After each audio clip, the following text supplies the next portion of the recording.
The Benjamin Dixon Show is only possible with listener support. Go to www.patreon.com/The BPD Show.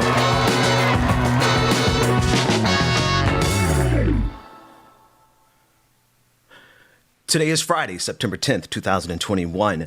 The President of the United States has all but instituted a vaccine mandate for federal employees. We are going to consider the ramifications of that and the pushback that is coming from all sorts of locations that really signify that there's a faction of this country that is committed to pro-COVID policies, doing everything they can to prevent people from getting vaccines. Let's discuss that at great length today. Up first, on the clock.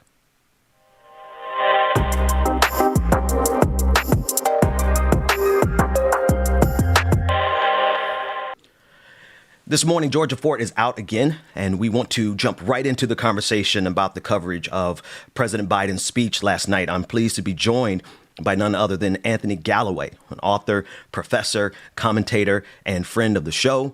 Brother Galloway, thank you so much for joining us. Thanks for having me. The pleasure is ours. I want to begin with one of the first clips from President Biden as he lays out the plan of how we are going to push back against this pandemic as we're moving into the Mu variant. I certainly hope that the actions taken by the president can prevent us from going any further down the Greek alphabet of this pandemic. Let's take a listen into the first clip. This is not about freedom or personal choice. It's about protecting yourself and those around you. The Department of Labor is developing an emergency rule to require all employers with 100 or more employees that together employ over 80 million workers to ensure their workforces are fully vaccinated or show a negative test at least once a week. Some of the biggest companies are already requiring this. United Airlines, Disney, Tyson's Food, and even Fox News. Already, I've announced, we'll be requiring vaccinations at all nursing home workers who treat patients on Medicare and Medicaid. Tonight, I'm using that same authority to expand that to cover those who work in hospitals, home health care facilities, or other medical facilities. If you're seeking care at a health facility, you should be able to know that the people treating you are vaccinated. Simple, straightforward, period. I will sign an executive order that will now require all executive branch federal employees to be vaccinated, or require federal contractors to do the same. If you want to work with the federal government and do business with us, get vaccinated. What more is there to wait for? We've made vaccinations free, safe, and convenient. The vaccine has FDA approval. We've been patient, but our patience is wearing thin, and your refusal has cost all of us. Brother Galloway, I'm interested in your response to the president's call for a vaccine mandate. And it's not quite a full mandate because there is an open-ended opportunity for people to get tested. But we'll go and sort through all those particulars. What's your initial response? I mean, so again, you've heard me talk before about the inertia of our past coming to bite us. It bites us when things show up to counter us or to get in the way of our success as folks of color, as a nation. But it also comes back to bite us when we try to do things that in our own best interest in health. And I think that's part of what we're seeing in this space right now. I have no problem with the mandate. Let me just say that first and foremost, right? Because it's still at the backs of employers who are like, if I don't mandate vaccines for my workforce, then in a space where I'm already struggling for workers because people have figured out that I'm not willing to work for pennies anymore, right. Then my business can't go forward. It's funny. My mother works for a company who, where there's mandates that are being given for folks who can come and work on the job and some construction jobs and things like that. The people who are having work done on their own companies are requiring that they're only going to work with firms that have vaccinated or, to President Biden's point, weekly vaccines. My friends group who got together every Monday and had to make the decision to send some of our kids back to school. We came together and arrived at the same conclusion: weekly tests, or we can't keep doing this thing that has gotten us through the pandemic. And so, that's right. It's Brother Ben, one of the things that I am constantly having to do, even in my own congregation, I'm on the ministerial staff of St. James AME Church in St. Paul, and we have to constantly remind folks and educate folks on what exactly the vaccine is. There's so much suspicion, misinformation, and things like that out there that we could spend a long time trying to convince folks, or we can let market pressure start doing what it does. And in this case, I think that's what President Biden is being forced to do. You know, it's funny how so many people love the market until the market does something that they don't want it to do, because you're absolutely right. Like, this is an economic thing, right? Let's be clear. If our system is going to insist that we send people back out into the pandemic in order for them to live, which is not a requirement, right? There is a way for people to survive without having to go back into the pandemic, but I digress. If we are going to do that, then the least that we can do is ensure the safety of the workers, and the only way that we can do that is through vaccinations. I want to go to this next clip of President Biden, and he's going one step further. He's also talking about doubling the fines for TSA for problematic issues during travel. Let's take a look at that clip. I'm announcing that the Transportation Safety TSA will double the fines on travelers that refuse to mask. If you break the rules, be prepared to pay. And by the way, show some respect. The anger you see on television toward flight attendants and others doing their job is wrong. It's ugly. Right now, local school officials are trying to keep children safe in a pandemic while their governor picks a fight with them and even threatens their salaries or their jobs. Talk about bullying in schools. If these governors won't help us beat the pandemic, I'll use my power as president to get them out of the way. You know, these are substantive issues, but I do have to. I love the turn of phrase. He has a couple of turns of phrases in that really puts it on its head. Like, talk about bullying in school, right? Talk about these governors, DeSantis and Abbott, who are actively ensuring that students are put in the worst conditions for this pandemic. Brother Galloway, what are your responses? So this right here hit my family table hard, right? Because we were waiting for our school district to make the similar decision, because we were about to have to unenroll our kids from a school that they love, because the virtual option would have made them have to go to a specialized school space and not be in the school that they are, and they would have lost their spot. And then our school district made the mask mandate, and then instituted protocols and instituted regular testing and all of these things that made us take that sigh of relief, right?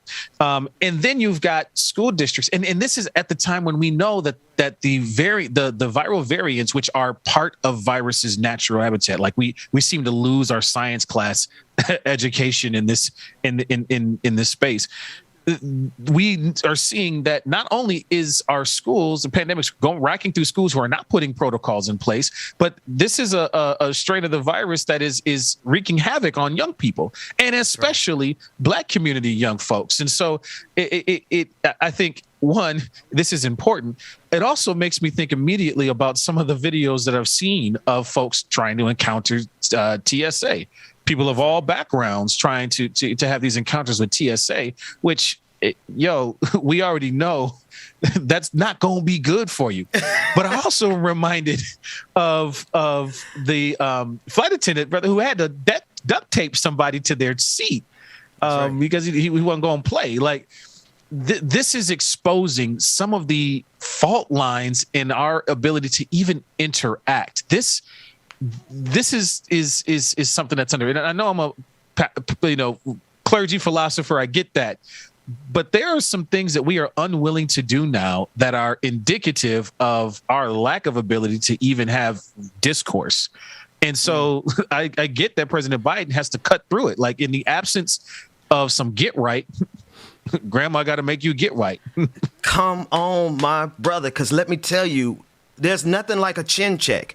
I mean, not to get into toxic masculinity, but there are some pathways that I would have gone down if not for somebody stepping in and just saying, hey, man, what the heck is wrong with you? And I think at this point, President Biden, while I have a litany of criticisms of him, there are a couple of things that I felt like he did right. And this is one of them, right? This is a time where the adults have to stand up and say, since half of this country is playing these games or being misled by misinformation experts like Fox News, then we have to bring down some authority to save the people and to do our job as the government.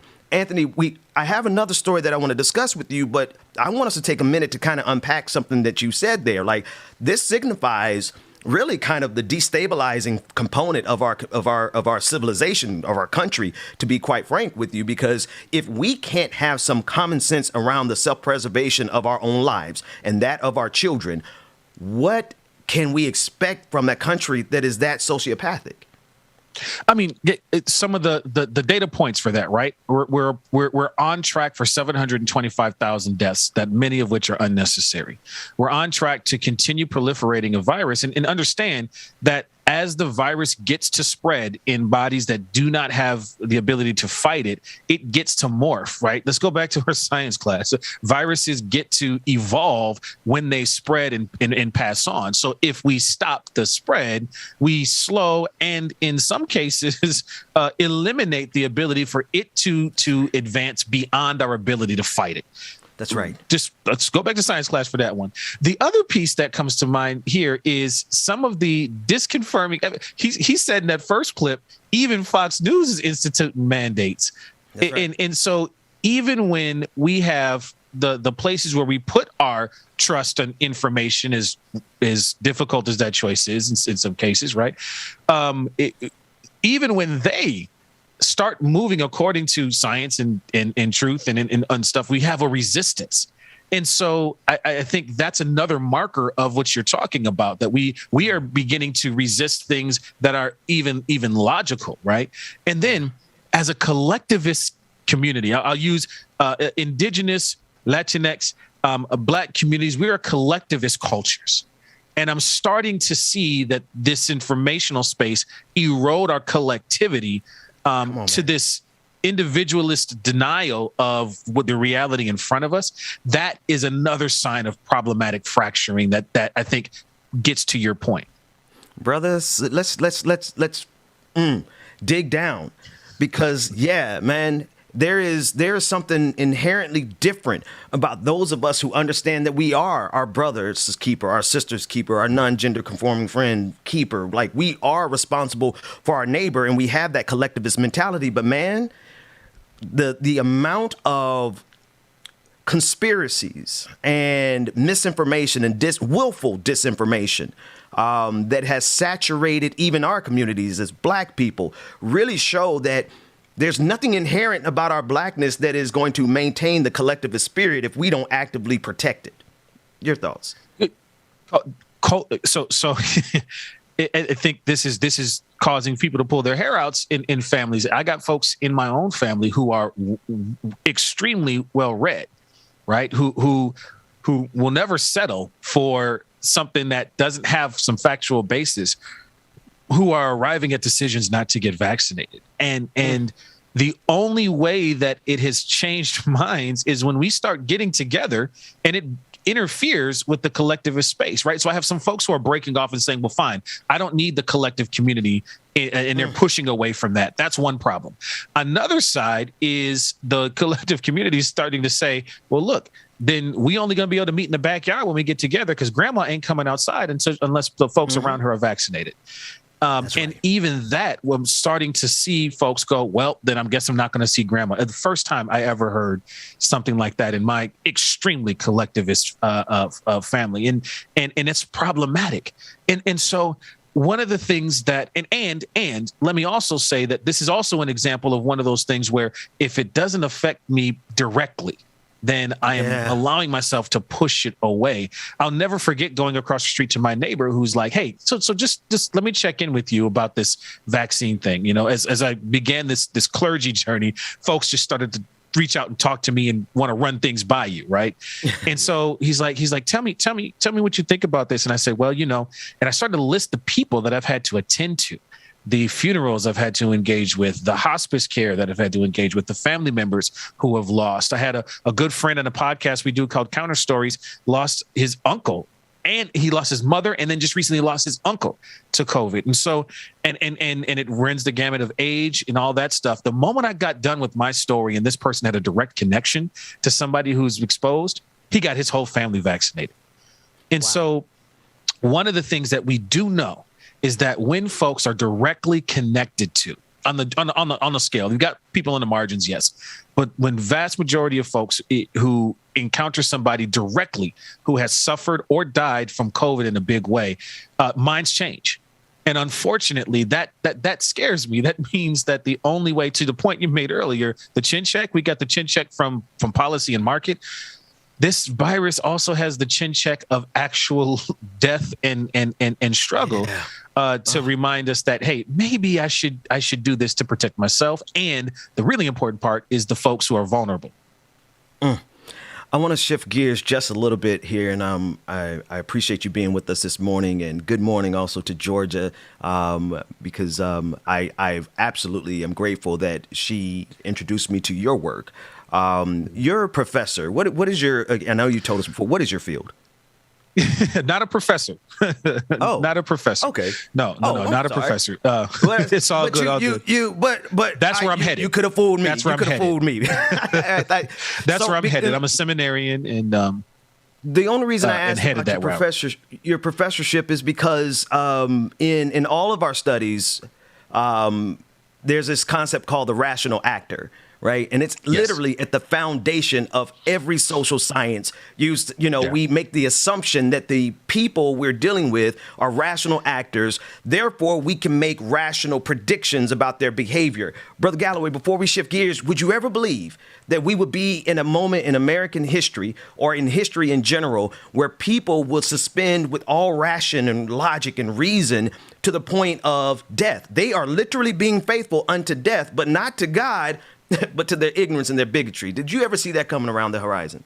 So unfortunately, as a historian, yes. And it's cyclical. Unfortunately, our founding fathers put forward a document centered around freedom while still holding slaves. We have been comfortable with that level of what should be cognitive dissonance, but there's a way to get through it. Professor Resma Menikin, who's from our area, who wrote the book Grandma's Hands and does a lot of work on somatic body care, talks about the override, right? There are things that cause us to override that logic, override what makes sense. And he speaks to it from a trauma-informed lens, but we have a historical lens too. People fought and died in the Civil War against their own interests. I mean, think about that. The poor whites in the South fighting to preserve slavery, which single-handedly was robbing them of their own ability to advance and grow in wealth. We have in the AME Church, the founders of the AME Church organize their communities to take care of folks during the yellow fever pandemics, of which folks would not follow some of the guidance at that time, and risk their bodies and lives to take care and nurse folks in Philadelphia, only to turn around and never be paid for their labor. And this is another experience in the viral space of us not wanting to believe what's there. We've got folks who fought vehemently and would come out in demonstrations and were reminded of Ruby Bridges, right? Good Christian folks going out into the street holding caskets with the little girl's likeness in them over going to school in the same building. And so you can't tell me that that's not an override of logic. That's an override of your own faith tradition in order to make certain choices. So unfortunately, historical example proves to us that this is not new and that it can be expected. And we also now need to start turning our attention to what are the strategies that allow us to do that. Again, when we do COVID, the local radio station Humanities Center has commissioned public service announcements for folks to just tell their vaccine story. And when those run, people go get vaccines. People go, oh, wait a minute. That's brilliant. So-and-so got a vaccine and they didn't have any issues, or they got just a little lethargic, or all of those few things. That starts to cut through.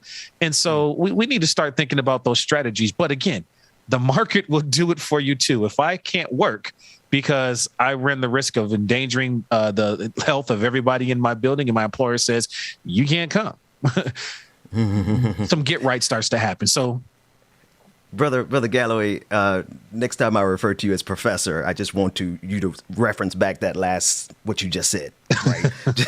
Professor Galloway is what we're going to call you. I want to shift gears to Texas. Greg Abbott, who is now coming out so vehemently against these vaccine mandates from Joe Biden, and he's doing it underneath the auspices of the freedom of one's body, the autonomy, and the right to choose.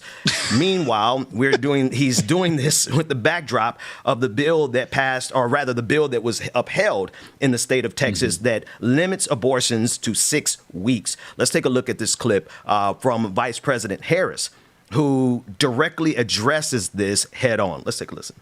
The President and I are unequivocal in our support of Roe v. Wade and the constitutionality of Roe v. Wade and the right of women to make decisions for themselves with whomever they choose about their own bodies.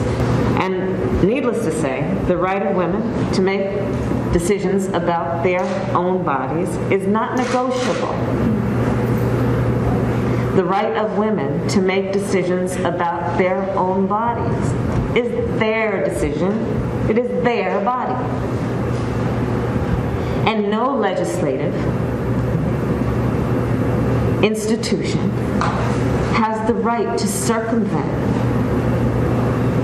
the Constitution of the United States in an attempt to interfere with, much less to prevent, a woman to make those decisions.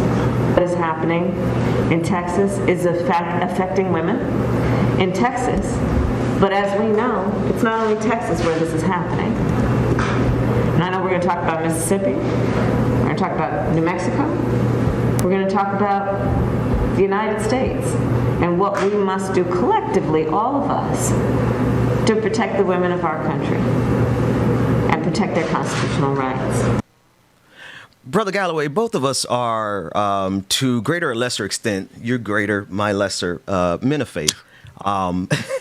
Can you help us? What is, at the risk of us getting into the conversation about religion and abortion, because, quite frankly, I don't think either one of us should have anything to say about it, except for I really am curious how you view this through the lens of the cognitive dissonance, the hypocrisy, as well as the affront to women's health care. So I think first and foremost, looking at Mamala's eyes who come to the screen to mark certain points. If you go back and look at that clip, look at when she looks directly in the camera and wants to make things plain. I got a kick out of that. Okay. I'm not gonna jump around this as I've seen some folks do, and I'm gonna say straight out, right? I'm full agreement that women should be in control of their own bodies and make their own decisions. There's not going to be a parsing of that, and I'll take whatever heat Amen. Comes to me from whatever segment, right? The second piece to this, come on, the second piece to this is if the actual goal here was to eliminate abortion, right, as a choice that folks make, then we would be doing what countries and places around the world who have been actually successful in reducing abortions to almost nil do. And that is, look at the root causes, right? Make contraception readily available in free, right? Do all the things and hold responsible everybody involved if you want to go down the road of personal responsibility. Come on. And so I can't, as a man of faith, I can't box my theological thinking into one frame and cut off all of the things that might contradict that or problematize that, because I actually think a faith walk is supposed to be chewing on challenging problems and letting you and God chew on it and figure it out. I just need to guide you to the space where you're into that constant tension. That's my approach, right? So if if we're going to talk about the responsibility of everybody involved, then a group of men making a decision about what women can do with their bodies, and ignoring the role of men in that, right, is a problem. The only other point that I'll say is the notion that somehow the 6 weeks piece, right, when many women don't even know that they're pregnant until after that fact, is being that this what is the word, like this false call, right? Because it is arbitrary, right? And you also seen it backed up by some erroneous things, like, being fear of people, doing abortions when the baby's full term and all those kinds of things. That just doesn't happen. That's just false, right? And so there are all these things that compound this, but ultimately, to be able to control what somebody's bodies did, it shifts. It's actually poor theology. It shifts us to the least important thing, and we start losing root causes. Well, let's do things at end rate. Right. If we can address that problem, then that takes that reasoning for abortion off the table. If we make contraceptive free and widespread, then when somebody chooses not to do something or to do something different, of which, let's be clear, in terms of premarital sex and all those things, there is not a Christian monopoly on that. That's not a thing by any stretch of public health data. So come on, let's actually have those conversations. When you put all those and stack all those things on top of each other, if you really want to have a moral conversation, then we need to have a moral conversation about the root causes that would cause somebody to need to make that choice in the first place. And guess what? People who focus on that, areas who focus on that, almost eliminate the need for abortions anyway. And I'm sorry, I had one more point on that. These clinics that are performing abortions are not the main thing that these do. These are public health access things. And so you remove the clinics that may also do abortions. You're also removing things like gynecological care, women's health, and all of these other things from the equation too. So if we want to have a moral conversation, why are you going to remove all of these resources that help people day to day, right? Even before you even get to the conversation of, we ain't even got nothing to say about it because it's not our body. So shut up. Come on, somebody. Come on, man. I had an occasion to write a chapter about this when I was more or less on the more end of the spectrum of man of faith, about the missed opportunities of the pro-life and the pro-choice movement, particularly on the pro-life side, to actually do what you just said, Brother Galloway, address the underlying issues. And to me, it seems as though what we have instead of people who are willing to address some of these data points that I want to read off to you from the Guttmacher Institute, which really highlights this. I want to start with this first one. In 2014, 3/4 of abortion patients were low income. 49% living at less than the federal poverty level. And they stated that the reason for the abortion was because they could not afford to have a child. But you also have this combined with a push from the religious circles and the politically opportunistic circles to even limit contraceptives. Right. And so I want us to like juxtapose the first story with this one, because why is it that we either can't see or not able to address the hypocrisy of people who are creating the conditions of our oppression and our situation in COVID-19? You have Greg Abbott, you have DeSantis, you have Donald Trump, you have all of these people who actively created the conditions for 700,000 people to die, and then they're complaining when we have to step up and do something about it. Likewise, you have people who are going to insist that we don't do anything about childcare, insist that we don't do anything about poverty, insist that we don't do anything about men and their culpability in this, but yet they want to penalize women. They are creating the conditions, maintaining the conditions, and then they want to look back and say, oh, I can't believe you actually did something about your condition. Why that hypocrisy? I know it is a technique, but do you see it, and what are your thoughts about it? Well, I think you just hit the nail on the head in terms of what is this really about? Is this really about a theological stance around the preservation of life? Because if if that is the real root, if that's really what you're standing on, and not a political power game or the need to create some kind of culture that is against whatever wherever I might see the country going, right? I'm getting dubious about what this is really about, right? Because if that's the case, then if I'm really about pro-life at this stage of life, then turn around and purport death penalty, turn around and purport the right to stand your ground and kill somebody in various situations, and all these things that aren't a preservation of life, then my whole argument, it starts to unravel. And is this really about, I liken it to some of the conversations I have with young folks, where they'll come to me and they'll say one thing, and they'll be mad and they'll be yelling and they'll be cursing and all the kinds of things, right? And I'm trying to get them to say, all right, let me get you down to a number about a 5 out of 10, and then we can start figuring out what's really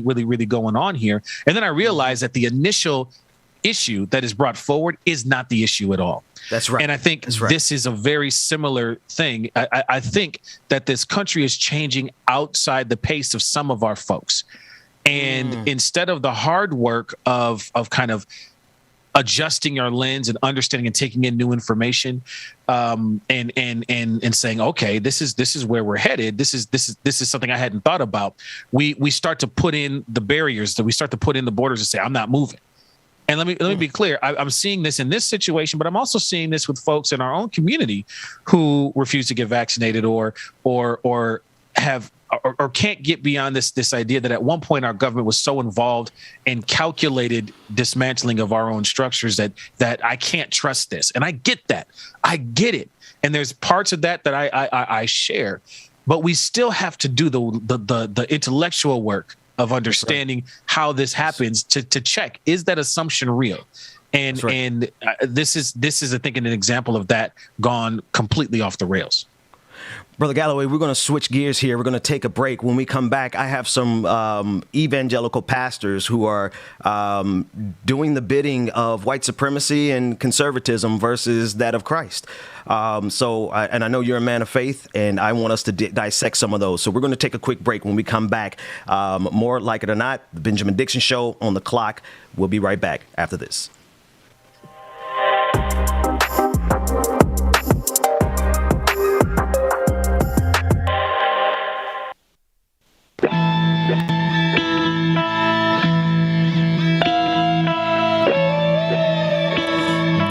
Good morning, people. You know who it is. It's your boy, The Sound. Your boy, James Bubba Williams, DJ Exclusive, is in the building. Good morning, everybody. Hope that you're having a great morning thus far. Make sure you get your tea, your coffee, your juice, your beer, your weed, whatever it is you need to get your morning started, man. Come on, get in here and let's enjoy the show, man. Welcome back, y'all. Good morning, everybody. Good morning, Brother Ben. Good morning, Anthony. Good morning, Dwayne and David in the background, y'all. Good morning, everybody. Wake up. Shout out Georgia Ford as well, too. Good morning, Sister Georgia. We miss you. Wake up. Hello, children. Welcome to the space. Shout out Rebecca, I guess. Hey, Rebecca, good morning. Sent you the history of Earth. I bet you read it, because instead of goofing off, you're here to get some extra credit. That's good. All right. Education leads to success, while ignorance and hesitation lead to good morning, everybody. Good morning, y'all. Come on in and get situated. Century to manifest your holograms and follow along mentally. As you can see from these primitive videos, humankind didn't really know that they were getting close to the events that would cause their extinction, because they were distracted by so many new inventions. And who could blame them? They wrote in Shelby Hall, that's what I'm talking about. Sugar-free rock star for me, Shelby says. I got some really good coffee. It's really good this morning with some good creamer in it. Oh, man, people ignored reality and watch reality shows. Sometimes a news channel let the truth break through, but then a different news channel labeled that fake news. Courtney, happy Friday to you too. Overwhelmed. Freddie Sandiford. Don't tell me with a good time. You know I got it coming now. Everything changed in the spring of 2023. When the atmosphere is gone and the oxygen is sold, is that when they realize you can't breathe gold? When everyone is gone and they're all by themselves, is that when they realize you can't? Hill Hustler, happy Friday. It's time to wake up, it's time to wake up. Wake up, it's time to wake up, it's time to wake up. Wake up. This sounds like Brother J of X-Clan. Yes, Marquez, it does. Good morning, Marquez. Good morning. Emily French, good morning. I see you. Peter Low Frequency, good morning. They call the internet, where different types of social social media. Store the information sort of like encyclopedias. This media All right, R.S. Lee, I really want you to check out Damage. This guy is a music phenomenon. No one on this planet can even come close. He sings with 8 octaves. Man, what? You know I'm about to check it out. Laura Estrada, good morning. Trying to make an excuse, they saw the proof of impending doom, so they acted. Art Lindsay the third, welcome. Yes, man, when I tell you, you will enjoy this very much. Stick around. It only gets better from here. The kids have spoken because their future looked broken, and it was Esther Broshi, good morning to you. What was more important than Stephanie, good morning. Shout out, brother Chuck Diesel. Good morning, Chuck. It spread globally. Priorities changed totally. Inspired by kids, countries cooperated openly. A century later, with great celebration, it's official. We saved our planetary space station. It's time to wake up. It's time to wake up. Wake up. It's time to wake up. It's time to wake up. Wake up. It's time to wake up. It's time to wake up. Sonny Wright, good morning. Jill Potts, good morning, everybody. Lisa Noel, good morning, sister. Good morning. Susan, good morning to you. Good morning, y'all. Brenda Johnson, no, these aren't new. These are throwbacks, actually. This is like from the beginning. Are you trying to play me? Telling me I'm crazy. Trying to prove me wrong in every fight. Knowing that I'm right. Why you trying to wreck me? Always wanna check me. Wanna call me out. Shut up, Savage Sweetheart. Good morning. Careful where you tread before this ends. You love Mara Sharice, good morning, sister. Yes, it is. Happy Friday. Happy Friday, y'all. Tyler Hackney, good morning. Six Dragon Daddy, what's going on, Brother Lee? You love me and I love you. Why can't we just match the two? Why we get so mean? Light the match, I'm kerosene. My girl said, light the match. I'm kerosene. What's up? Baby, we're fire. Feed the flame. We're fire. Jasmine, good morning to you, Jasmine. Oh, we're fire. Say you love me and I love you, but butting heads is what we do. Bullheaded, stubborn. Crazy. Man, Six Dragon Daddy, please be careful out there. Six Dragon Daddy said, not much, Bubba, off the school. Man, do good things. I know you already will, man. Shout out to you, brother. All right, y'all, welcome back to the screen, my brother from another mother. We're going to roll that beautiful being footage. Benjamin Dixon, good morning.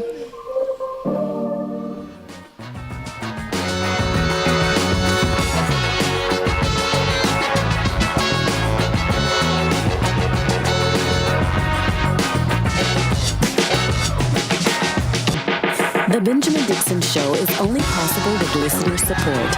Go to www.patreon.com/The BPD Show.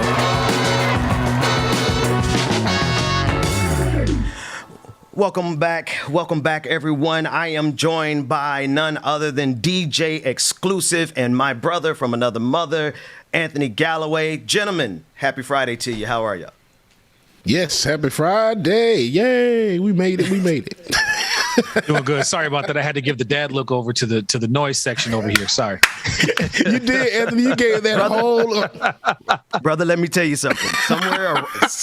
Somewhere around 10:29, my kids bust open in that door and they hold me hostage. They start attacking him. He said, I'm the captain now, right? Yeah. Look at me. Look at me. Look at me. Look at me. And you know what? It's like, you know what? I told him 10:30. So what am I supposed to do? Get mad at him? But I digress. Right. Good morning to everyone watching on Facebook, YouTube, Twitter, Twitch, all the places that we're streaming. We have a lot of stuff to cover. I want to jump in right away with these right-wing evangelical pastors. We call this segment our daily dose of evangelicals. And you know, it might be tongue in cheek, not for me, but I we have to address how religion in this country, particularly conservative evangelicalism, is being used as a tool of white supremacy and political expediency for the Republican Party. And also, in the middle of this pandemic, they are some of the harbingers and the voices of misinformation that are getting people killed. I often want to ask pastors like Greg Locke, who is growing in fame because he preaches the theology of Donald Trump. I often want to ask him, how many members has he buried as a result of his no mask policy at his church? But I believe, Anthony, I might have to actually drive up there and go to one of his services to get that question answered. Stay tuned, everybody, for season 2. More of that to come. That said, I want to jump into this first clip. This first clip is of, actually, let's go with BPD 4, because Brother Galloway, we talked about this clip the other day, and you about jumped out of on the screen through text messages like, "Let me I hit in, your Coach." comment section up. I want to give you the opportunity to say your piece about this pastor, Jackson Lawmayer, who used his Sunday sermon to declare that Black Lives Matter was not only demonic, but it was backed by lesbian Jezebel spirits. Let's run the clip real quick. What is the spirit of Jezebel? It's a manipulating spirit. You say, give me an example of the spirit of Jezebel here in the United States of America today. It's very easy. The organization called Black Lives Matter, that's the spirit of Jezebel behind that organization. You say, what are you talking about? Are you saying black lives don't matter? Quit being a moron. That's not what I said.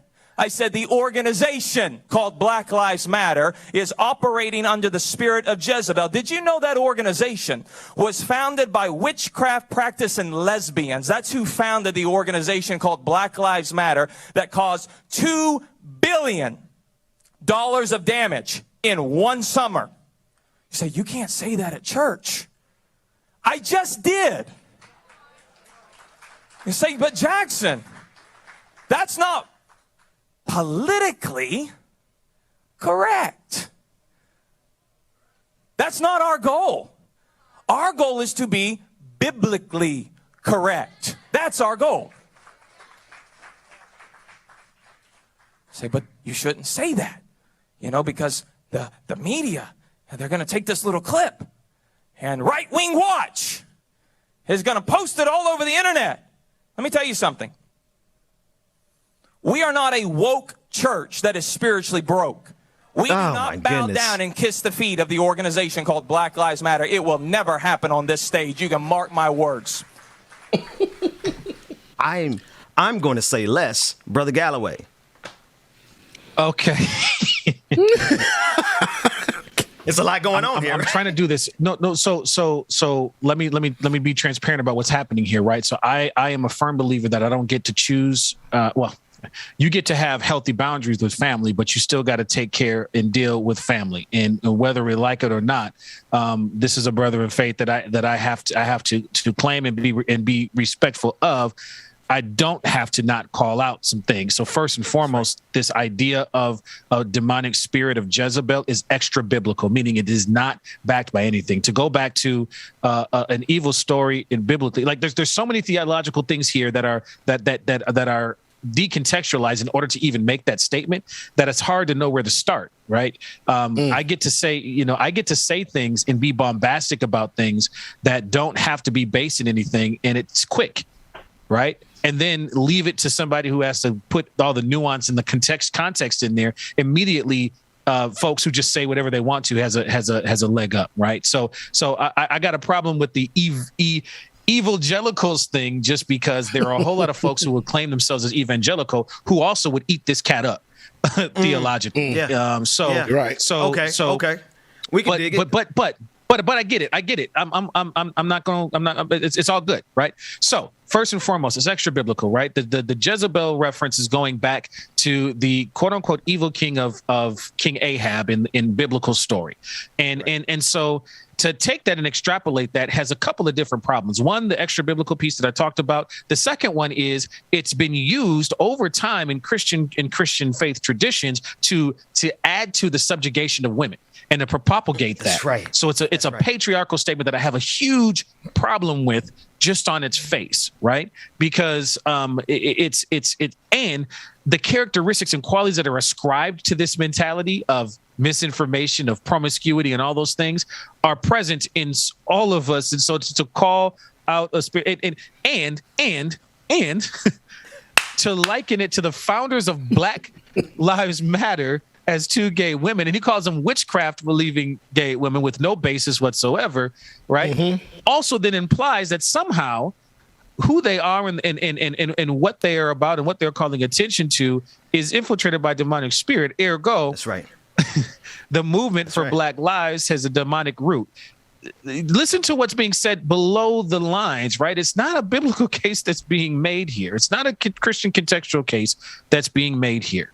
And I think this is a through line from even our earlier conversations, right? I am dubious about what the actual underlying reasoning here is. And this is fear mongering at its best that is not backed and supported by a biblical space. And we haven't even gotten to the fact that that particular part of the Bible was written by a community in exile. And it's supposed to be allegorical in many ways because it's people who had been decimated trying to write stories and stuff and keep and capture and recollect an identity as they went from population of 100,000 something to about 20 in the span of 6 years. So we've got to be really clear about that biblical context. And what I just did, he gets to say something in a couple of sound bites, which takes me months of Bible study to unpack. So there's already an imbalance here that is being played upon. And I love, like, not to, I mean, because amen. Church said amen. Not to detract from anything that you said, but I love, James, how he was able to give us a gentle slap on the wrist for labeling these people as evangelicals, but also how you contextualize the amount of time that it takes to unravel their lies, their false theology, their false doctrine, and what they can say in 3 words, which is the sounding brass and tinkling, it's like it's ringing of the ears, rather, right? And it is something that the people love in his audience. It takes us so much time to unravel it in the likes of, it reminds me of Toni Morrison's quote that one of the purposes of racism is to slow us down.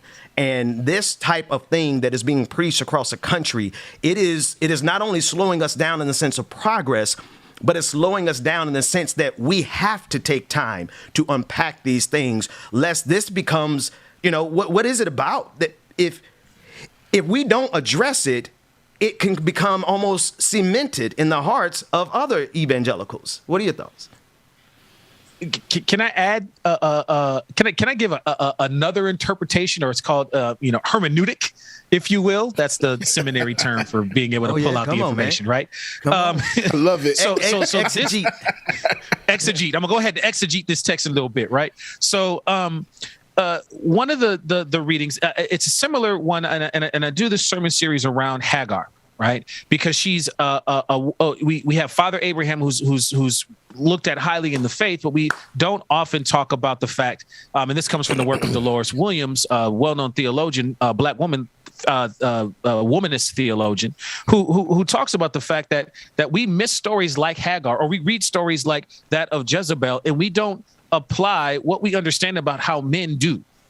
Right. And so, Hagar in the early story is the only person in the entire Bible to actually name God, El Roi, the God who sees me, in her wilderness experience as living under the subjugation of Abraham. She's a slave of Abraham's house who's been put forward to make a child for him. I mean, we got to talk about that. That matters in the story. It doesn't remove the power of God and the witness that's there. It deepens it because it requires us to now look at it from another perspective. If we take Jezebel, right, what we can look at her at one way is the way that this pastor is putting forward. But what if we look at Jezebel as a woman with issues of heart concerning male authority? What if we look at the experience of Jezebel having to fight to break that glass ceiling, and in doing so, sacrifice some of the things and make some compromises for her own womanity to actually be in a place of power? That can tell a powerful story about how we do women. And that, to me, is the wisdom that's there. And God said, and the Bible says, wisdom is more precious than rubies. Let's get our Proverbs on, right? So that's James. I feel like we in church this morning, man. I'm loving it too. I'm here for it. So the only reason I do that is to say that just as much as this pastor is able to take that for his congregation and what they're wanting to hear from him, there are many other churches who are preaching a very different story with a very different purpose. And I need to make sure folks know that is out there too. so that this doesn't steal all the oxygen from Christian faith communities. Yeah. Yes, Go ahead, James. Oh no, I was going to read super chat, man. Go ahead. I'll let you get your comment. Oh no, out first, you know how long I talk, brother. You better read that super chat now if it's going to get read. You know I'm gonna run my mouth. Right. And shout out to KFZ for the super chat. He says, and this is actually a good one too, get some commentary from you, Anthony, on this one. If they want to get to the crux of the matter, Jezebel wouldn't have even been able to wield the power she did without Ahab. Ahab was a simp king. Yes, I love it. Come on, this is the type of Bible study that we need to be having, right? Contextual. Amen. What can we pull out? What can we pull out, right? And again, one of the things that I gotta speak to, right, to that whatever the handle was for it, I couldn't remember what you said there. Is this text is for us to chew on, right? There's a reason that Jesus spoke in parables and allowed you to get it, right? Because you needed to put the thinking cap on, right? I'll give another example. You can read the story of feeding the 5,000 as a miraculous, and I believe that the miraculous is possible. So I'm one of the folks who believe that it is possible to take 5 loaves of bread and fishes and feed 5,000. What is also true, that if 5,000 are feeding each other, that means 5,000 are not paying taxes to Rome.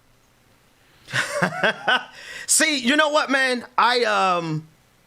I cannot stress enough to the people of the progressive movement, the people who consider themselves radical or the left, even Democrats, who y'all really want in these fights are black people who have had to negotiate their Americanism, their capitalism, and their faith through the lens of being oppressed by all three of those things. Right, and it's because what we would say in church, brother Galloway, flesh and blood has not revealed this to you. But the truth of the matter is that there is a through line that we don't discuss in a lot of our Bible studies that is being capitalized on for economic profit by a lot of ambitious pastors who are trying to model themselves in the likeness of the moral majority, Jerry Falwell, all of those pastors from the past who made their hay and made their wealth off of merging the marriage between the evangelical church, the conservative, white conservative evangelical church to be more specific, and the Republican Party. And I'm telling you, we are where we are right now today. What we're seeing in COVID-19, what we're seeing all across the country with the ignorance, the bigotry, the lack of reason and logic, one of the reasons we are there is because of this marriage between so many people of faith in the form of white evangelicals and conservatism. And it is just anathema to those of us who sit back and have been on the receiving end of that authoritarian, that theocratic authoritarianism. We have been on the receiving end on it, and we figured it out, Anthony. The theology that you are espousing here is a revolutionary one. It is a revolutionary one, and I think that's one of the reasons they come after black preachers, whether they be women or men or non-gender conform. They come after us so hard, or y'all rather. They come after y'all so hard because they don't want you speaking this level of truth to power. I got another story, but I want you to just get one last comment in on that one, Brother Galloway. Yeah, there are many folks. Look at Dolores Williams. Look at James Cone. Look at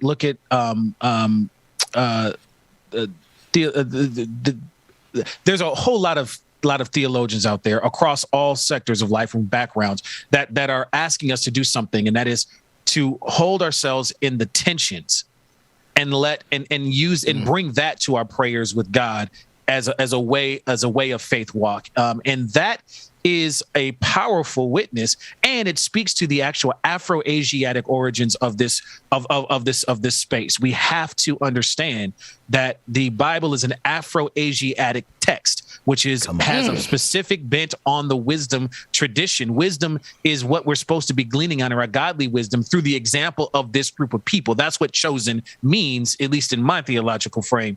And so if we do that, then we are invited to sit in the tensions. When we get to the absoluteness that is anything other than God is supreme, all right, then we start to be able to insert our own needs. And this is that get back to that point of being dubious about the actual thing that's underneath here, the actual issue that is being challenged here has very little to do, in my eyes, with Black Lives Matter, and a whole lot to do with the fact that something that I've grown up on is now proving to be insufficient in this growing and evolving world.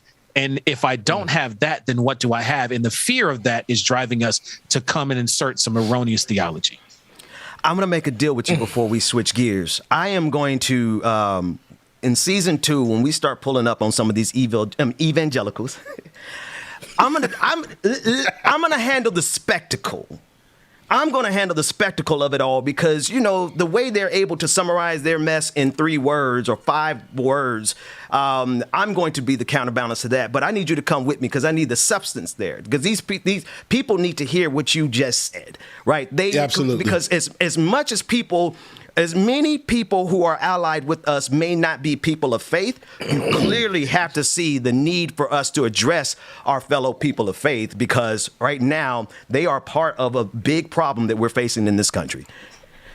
Whew. All hearts and minds are clear. I'm messing with y'all. Here we go. Let's go. Come on now. It's like the pastor's like, who that said the word this morning? Did he? Yes, he saw me. Somebody passed the offering tray. No. Okay. Let me just say too, for context, right? I'm in a space in Minnesota that's dealing with this unrest, right? And what we are seeing is a whole collection of. I mean, there's a native brother named Jim Bear Jacobs who's a native indigenous pastor who is leading with a woman named Pamela Gunjiri, who's a Black pastor in northern Minnesota and the Minnesota Council of Churches, a truth and reparations plan. And this is made up of clergy who are from evangelical spaces, from quote unquote progressive spaces. And it's this intersection. And so I just want to be clear that what we're seeing in this clip in particular right here is not representative. There are evangelical folks who are about truth and reparations. We need to talk about white supremacy. And that's being led by folks who would be deemed evangelical in their pastoring denominational space, who are a part of that. And it's under the leadership of the Minnesota Council of Churches, which is led. The president of that board is a Black woman, Stacey L. Smith, the regional head of the AME Church under Bishop John Franklin White. She's an itinerant elder. It's there's the bishop. A bishop in the PAW, the Pentecostal Assemblies of the World, is the vice president of the Minnesota Council of Churches, pushing this wonderful work. There's about to be an event where we invite white folks to get real about some of the indigenous reality and history and truth, and it's being attended by folks of Christian faith. And so that is in existence. So in season 2, one of the things that we should also highlight is a whole nother set of arms and conversations that are actually doing that work in opposition to the clip that you just played. Dwayne, you're fired, brother. You weren't supposed to bring me back while I was dancing to the fact that we about to hit season 2. We're about to hit season 2 in the throat. We got to show people the joy that we have about season 2. We can't hide that. Absolutely. You can't hide that. Right. So get them as many times as you need to, Dwayne. So that said, let's take a break. Brother Galloway, thank you so much for joining us, man, for the extended amount of time that you did. We want to have you back on a regular basis, and we've had those conversations, and I'm excited to have you be a part of our family as we get ready to break into season 2. How can everyone find you and support your work?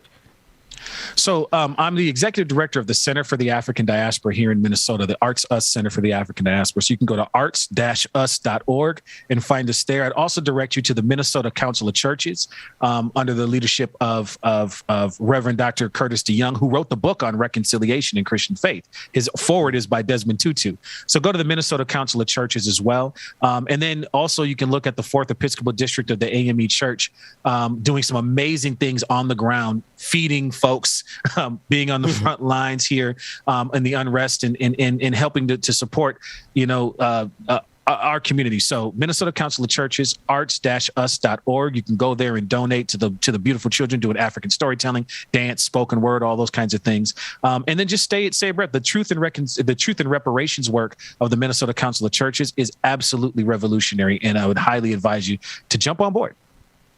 Awesome. Anthony Galloway, I hope that you can, in your theological studies, find some proof text for a justification for me to continue calling the evangelicals evil. But until such time, thank you so much for joining us this morning.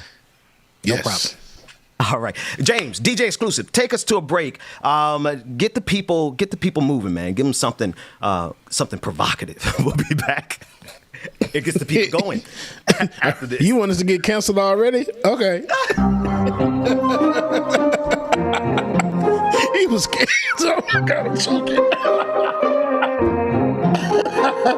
He was scared. Good morning, everybody. You know, a little number today, man. Make sure y'all stay. Like it or not, it's coming up next, man. Shout out to Anthony Galloway for joining us this morning, man. Off the chain. That man said a whole word. I hope y'all listen. Make sure we get that clip.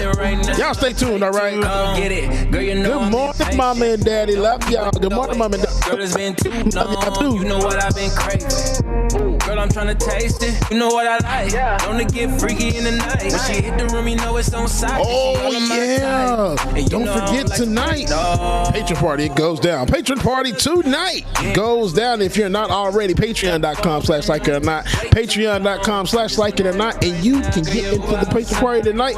Don't want to miss it. It's going to be off the chain. Got a lot of new songs and new jams that came out last night and last week. So you don't want to miss it, man. Tonight, it goes down. Don't take too long. I've been waiting on you to pull up. Girl, I know you got a member, he can stay at home. He don't need to be around when I'm taking you down. Damn, that drink too strong. We can roll up. My baby, just hold up. Say you got a friend, bring it in. We can do what you wanna. I know you need it. Not to sound conceited, but girl, I complete you. I don't wanna wipe you up, no. But she look good. You ain't gotta stand in the mirror with your makeup on, cause you know that take way too long. I just want to have it right now, girl, you Uber outside. I can't wait just to get this. Hey man, y'all make sure y'all stay tuned, man. Want it right now, don't take too long. Go ahead, get our new patrons read off real quick. New patrons read off this morning. We have Laura, Bryce W. New Twitch subscribers, we have Rainy B1013. We have Dimensional Mystic. KTS Sean, who subscribed to Prime. Cruminati017, who resubscribed. Jay Putnam resubscribed and been subscribed for 5 months now. Lost Sue resubscribed. Sis Q Cat resubscribed. What's going on, Sis Q Cat? Good morning to you. Jam Tune gifted a subscription to Conrad Cat. Yeah, Conrady Cat. Okay, thank you. Appreciate that. Jam Tunes out to you. And JNLE 1981 gifted a subscription to Fastest Killer and Fat Guy Named Tiny. I love it. Anyway, y'all, real quick before we get into the next song here, let me get my song queued up. Anyway, so I'll filibuster a little bit. Where do beef burgers go to dance? Where do beef burgers go to dance?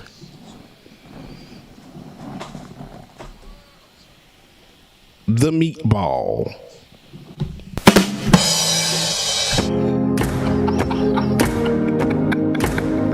Y'all love me. Y'all know y'all do. Good morning, everybody. Come on. Just ready to get settled, y'all. Oh, yeah. The meatball. Shout out Laura Estrada for your super chat. Are we all attending tonight's the Like It or Not Club? VIP for everyone. Amen to that. VIP. All up through there.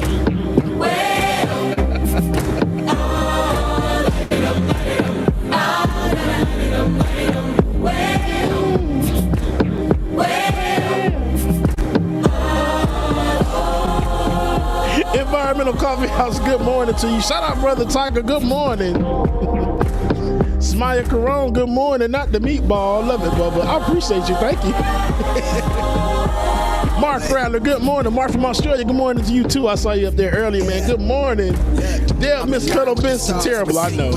But you gotta love it, right? You can't help but do anything to laugh. I never switch sides, like even when I die, I'm a ride for the squad. Mark S, good morning. Brandon Johnson, damn, Bubba. The worse they get, the harder I laugh. I'm in between, I'm good and it's fine, but I'm tired of the grind. Then I come alive in the night to realize. Patron party starts at 8:30. Yeah, the way you said 8:30. 8:30. Yeah, 8:30. Cool, yeah, 8:30. I don't know, y'all. 8:30 is what we're going to say. I think we have a little top it up session, chat it up, and then 9 o'clock we get the party started. 8:30, y'all. Make sure you have your face in the place, all right? You don't want to miss it tonight. Don't go down. It'll be good one. Dwayne is going to be there as well, too. Lindy, good morning. No, Dwayne ain't going to be at the damn place party. I don't need the accolades. I'm in love. Just slide on through there real quick. Like, hey, deuces, you know how to do it. Walk in the club, hey, what's up, dude? Head down and then leave. Do one lap. Couple nights at the flat. One lap to be out. Making moves while I'm at. I'm still on the grind. Limit time when I That's my type of action right there. Like, hey, okay, yep. All right, cool. I'm going, y'all. I'll see y'all next time. To the page, I don't do it for the praise, love. That's just how I'm made. From the glass in the mirror. Yeah. Do it at me, old man. Trying to pass in the fear. You're the first one to talk, but the last one to hear. Eyes blurry, but I couldn't see that. And he cleared down. Start to feel like I'm on one. Settle in, I'll be here for the long run. I'm a slave for the cash. Got snakes in the grass, no brakes on the ad, but it's all fun. We done seen it all, heard it all. Heard enough, give me space before I murder y'all. 10 bad here, I'ma curve them all. 12 missed calls, and I still made a curtain call. Here to light it up, lighten up. Hear him talking, they ain't right enough, tighten up. Everything that I came for, I left with. I don't bang sets, I just bang on the set list. Going past up with what I came for the breakfast. Put me in your prayers, I might put you on the guest list. Young, to me reckless. Gold in my soul, got the same on the necklace.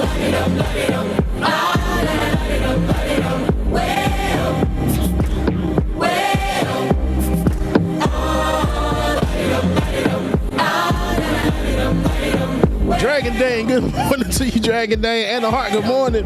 Brother Lateef, good morning.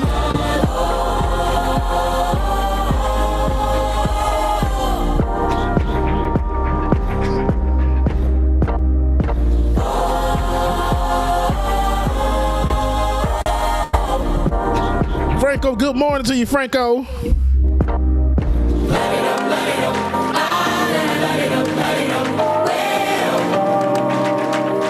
Roll the Dragon, good morning, Roll the Dragon, good morning.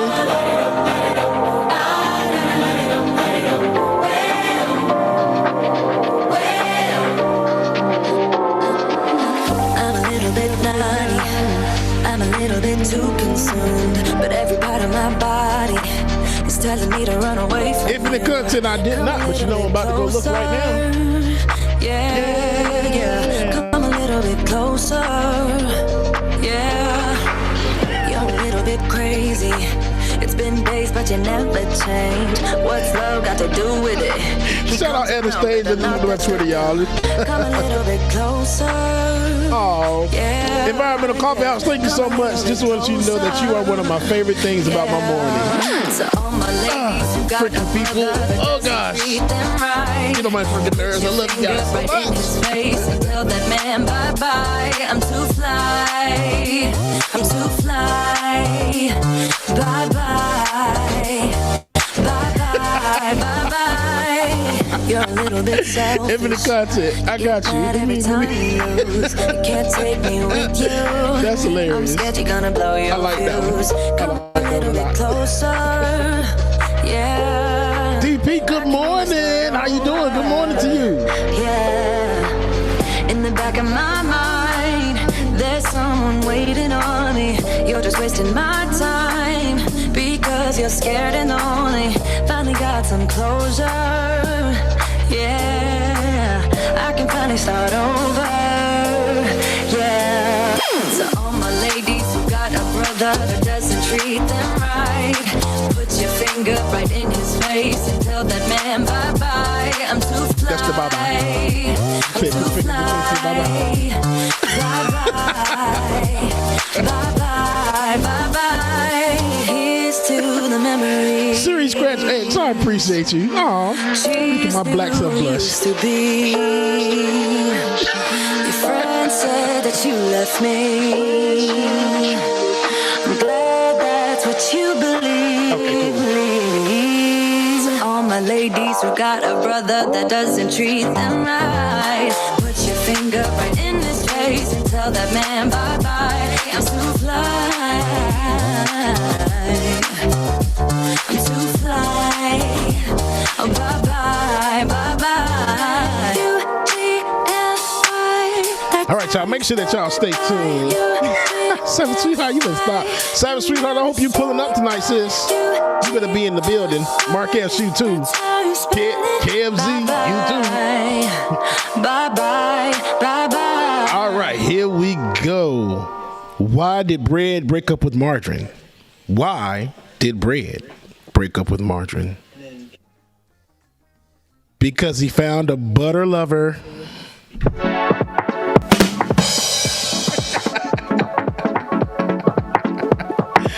Miss Sophia, hey Sophia, hey Miss Sophia.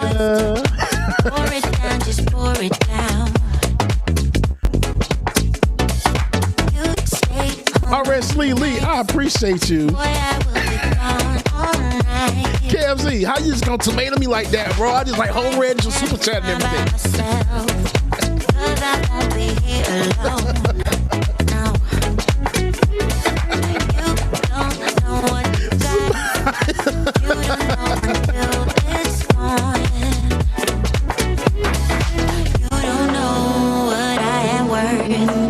Oh, Carly, don't worry. We'll see you next time then, and we'll make sure that we record a little bit of it at least and send it to you. I stay high when bullets fly. Infinite content. I know you ain't talking about a comment. I mean, the joke that you sent me.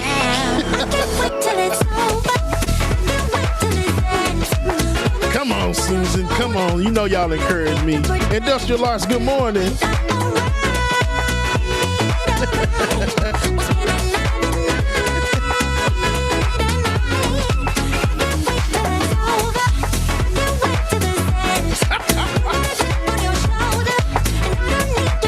Okay, since I don't like that one then, cool. Why do they serve yogurt at museums? Because it's cultured.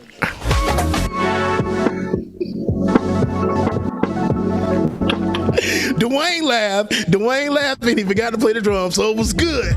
Just wanna get lost. It's the only thing I wanna do.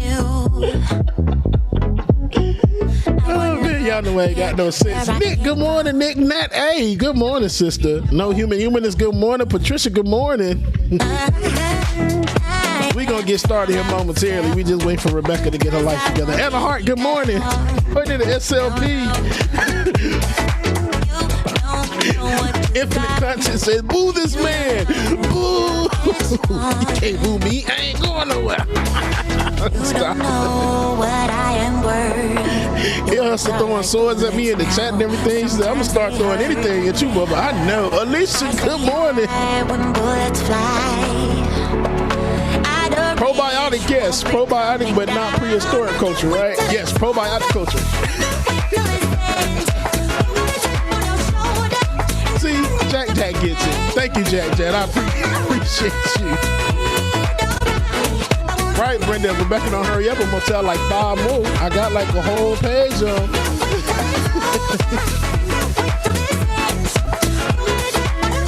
What y'all say? Y'all want another one? Okay, hold on.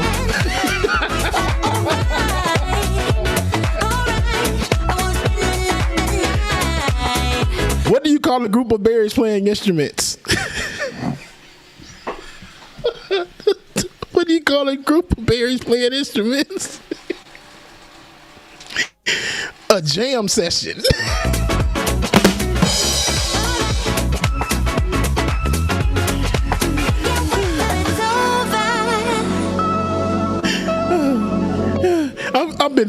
I've been trying to filibuster for the longest. Dwayne rolling. It's about to go down. Like it or not, with Benjamin Dixon starts now.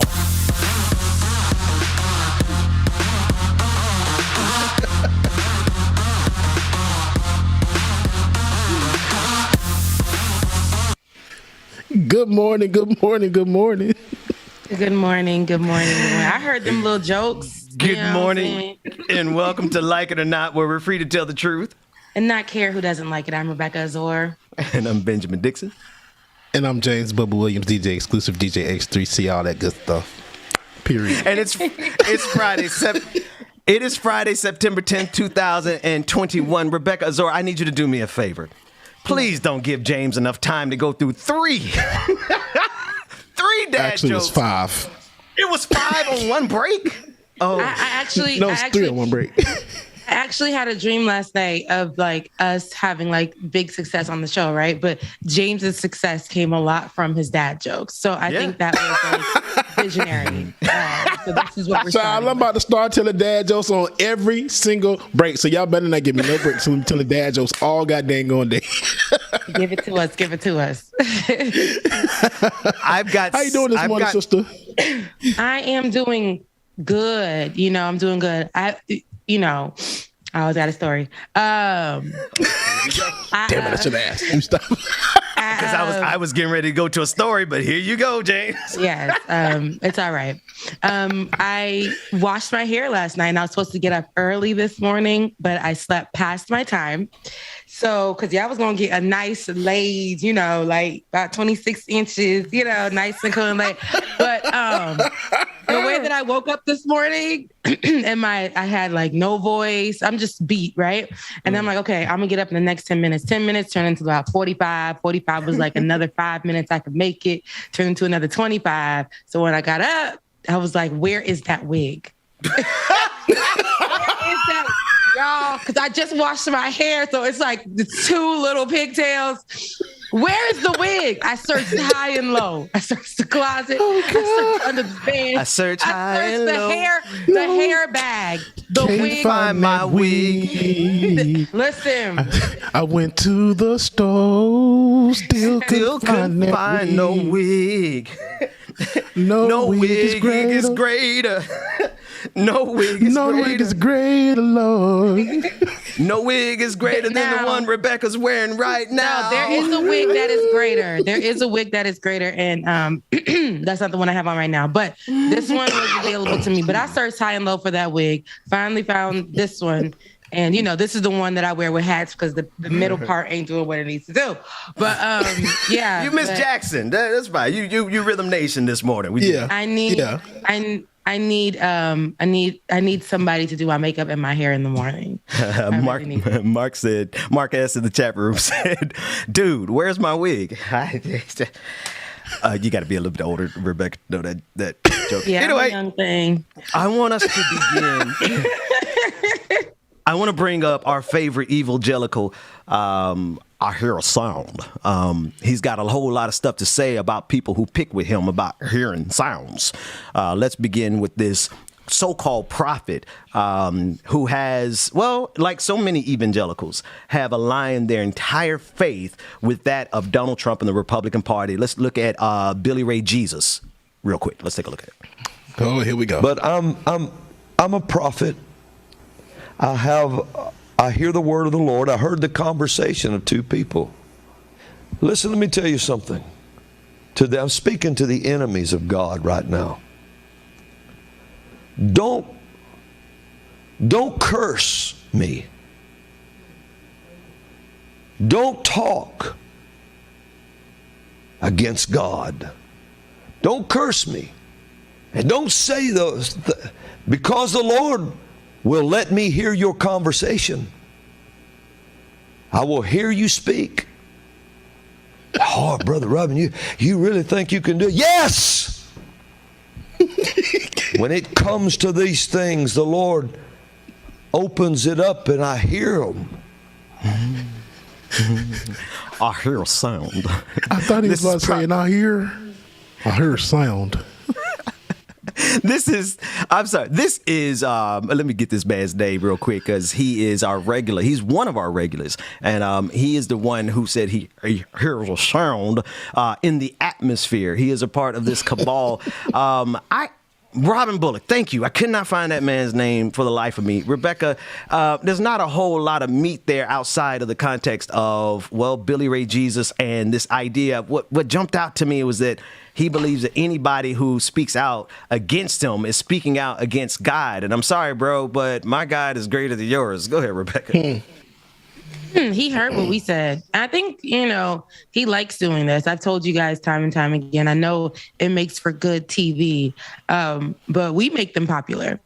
So God has told him that we've been talking about him. So if y'all think he's going to stop doing any of these videos, now it's just for fun. It's been for fun, but he sees the social media love that he's getting and he plays right into it. He believes that he doesn't believe it, but we believe it, not we being them in the audience being stupid.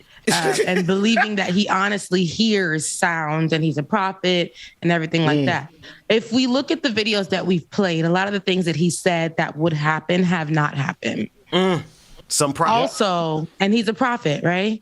Also, the things that he said usually already happened when he said it. But he takes the credit for it. But they're like, he said it. He said it was gonna. No, sis, he didn't say it. It just happened yesterday. He just brought it to the forefront to you. And he said that God told him about that 3 weeks ago. You know, it's just, it ain't right. It ain't right. So, yeah. Hey, Rebecca, is that the wig you was looking for this morning? Oh, jeez, my God. My wig looks much better. My wig looks much better. This was Ben said we're on Act TV, so I got to keep it nice and clean. That has not yet been. This is the guy who prophesied that Joe Biden was going to be impeached. This is the guy who prophesied all these things.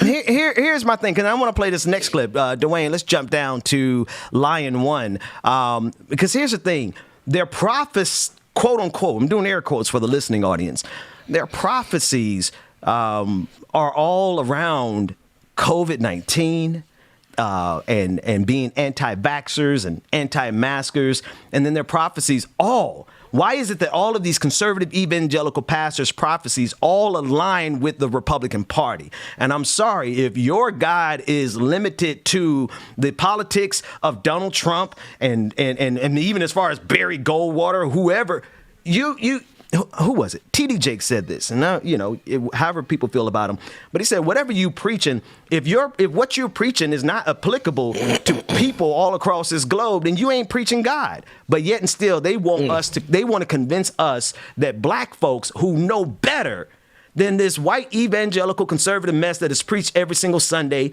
they want us to think that, no, we're the ones, like we're the Jezebel spirits. We're the ones, the Black Lives Matter. We're the ones that are antichrist when they're the ones wearing the mark of the beast. Make America Great Again. This next guy, though, this is how far they're going. David Dabenmauer. He has been severely ill over the last couple of weeks from COVID-19, but he's rejecting. He's saying this is not COVID-19 for one. And then he said it's something that came from people who have been vaccinated. I want us to really see how far this derangement actually goes. Let's run that next clip. I'm not at the top of my game. It was an unbelievable weekend. I bet I slept. I don't know how much I slept. I woke up to go back to sleep. All as unbelievable. Sweating. Man, in fact, my wife's upstairs with a whip. She didn't even want me to come down here this morning. And I'm here, and I covered your prayers. Everybody says the same thing. Oh, you got COVID. Well, what the hell does that even mean, I got COVID? What is that? What is COVID? I got something. And, man, I'm telling you, man, it has been like nothing I've ever experienced in my life. I can't eat, but I know this. What I had for the last 3 weeks, it's not a virus.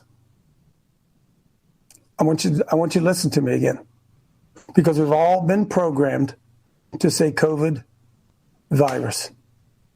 What I had was not a virus. I got that from the Holy Spirit.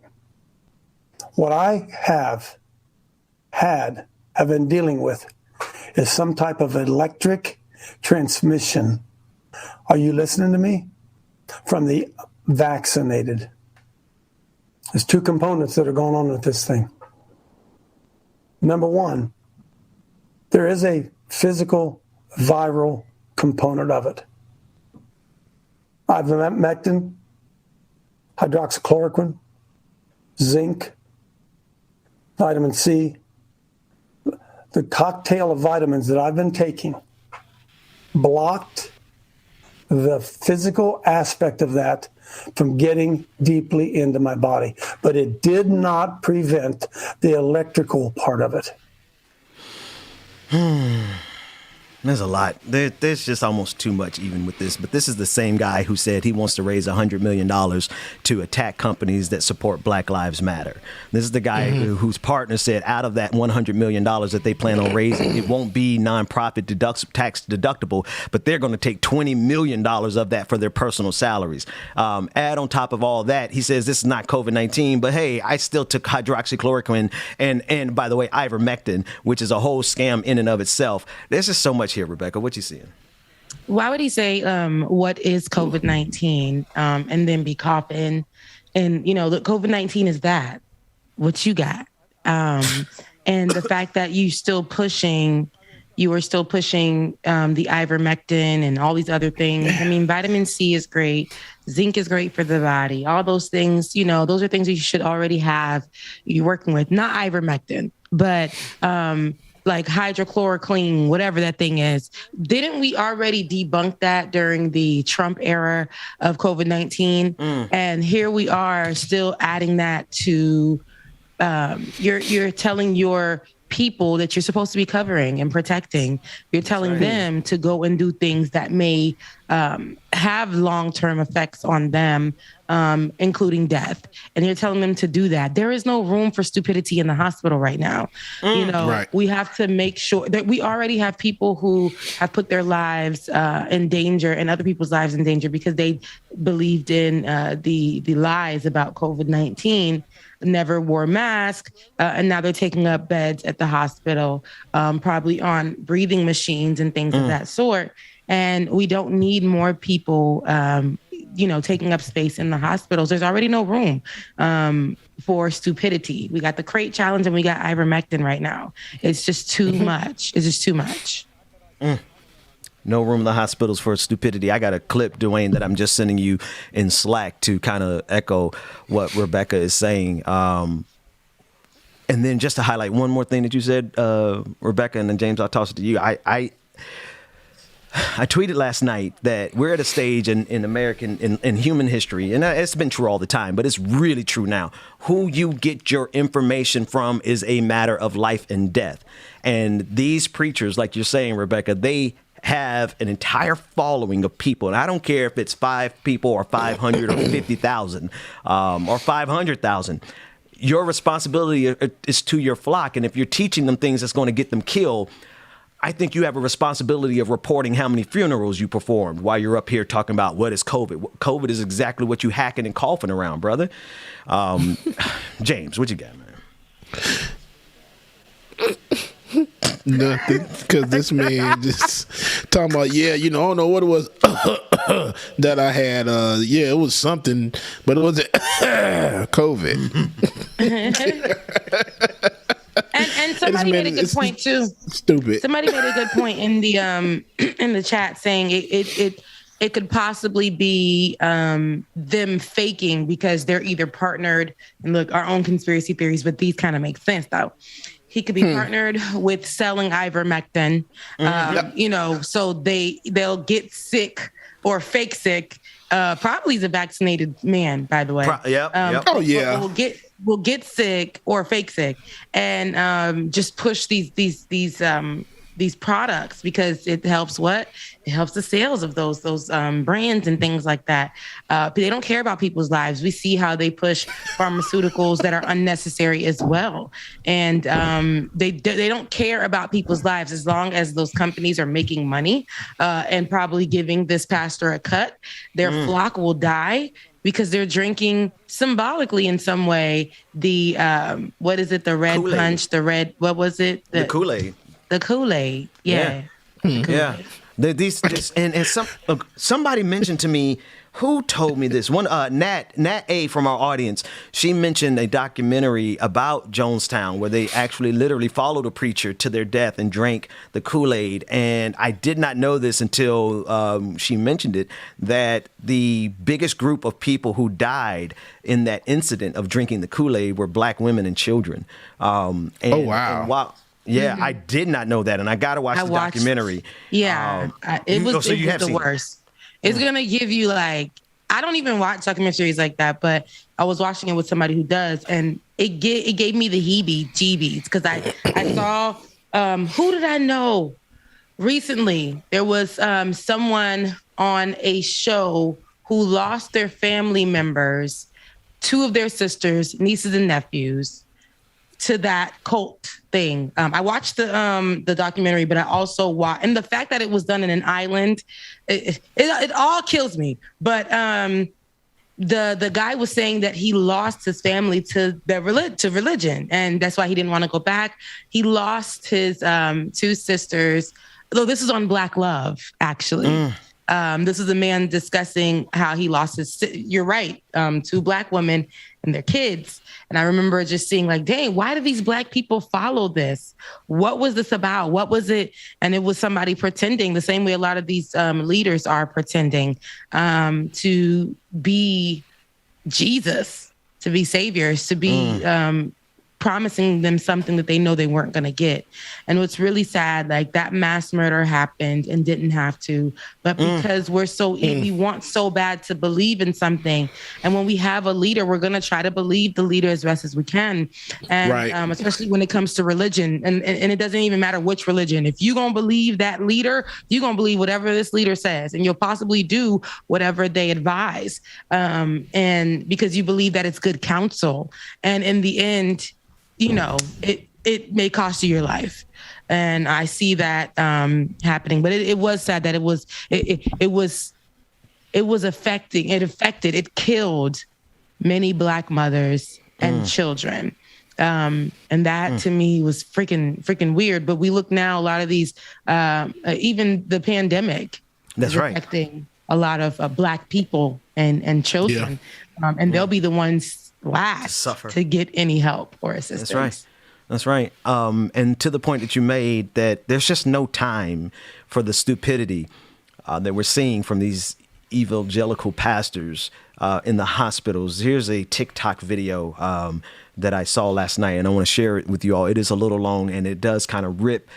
It's hard, but I think we need to see the truth of what's happening in these hospitals. Dwayne, run that clip for us. Just got home after a 12-and-a-half-hour shift in the COVID world. I didn't get a breakfast. I didn't get a lunch. I didn't even get to drink water today. And today was so bad. It's worse than last year. And I hate my job. And I don't want to go back. And it's hard because I can only do what I can do. And there's just too many sick people and too little bit of employees. And it's not fair to our patients. It's not fair to us. And it sucks and it's hard. And I just want to quit and give up. And it looks like it's never going to get better. I have 3 different patients' blood on my scrubs. I have COVID urine on my pants. I did a lot of CPR today and a lot of bagging. And I saw people grab my hand and tell me to help them to live, and they don't want to die. And then I had people tell me, just leave me alone and let me go already, and just let me die. I don't want to be here anymore.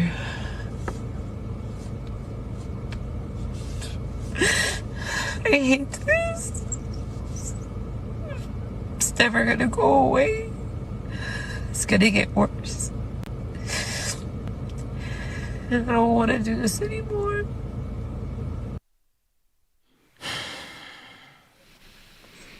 Bad part about it, that is all over around the country, actually around the world. Yeah, people don't want to do what they want to do. This is the flip side of all the stupidity that we're seeing around the world, man, all around the country. The flip side of it is that the healthcare workers are being devastated, and our system can't really handle the weight of our stupidity, the weight of the ignorance of humanity, the willful ignorance. And then the thing that she said that I can't say that I don't identify. I completely identify with that second group of people that she said grabbed her and said, just let me go. I don't want to be here anymore. That is the sentiment that I hear not only right now, but I've always, like, this system will break you. This country will break you.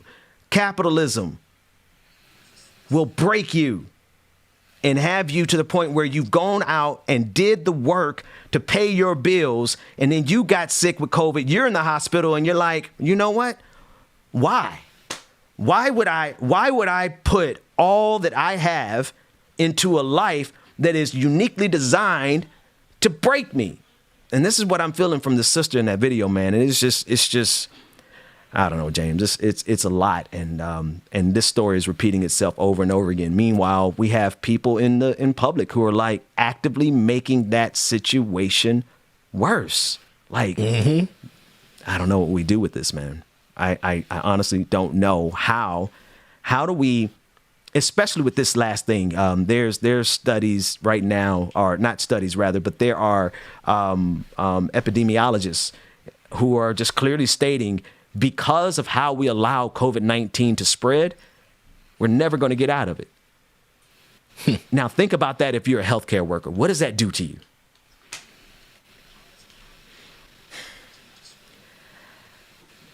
Yeah. What does it do to you as a healthcare worker? It breaks you down like nobody's business.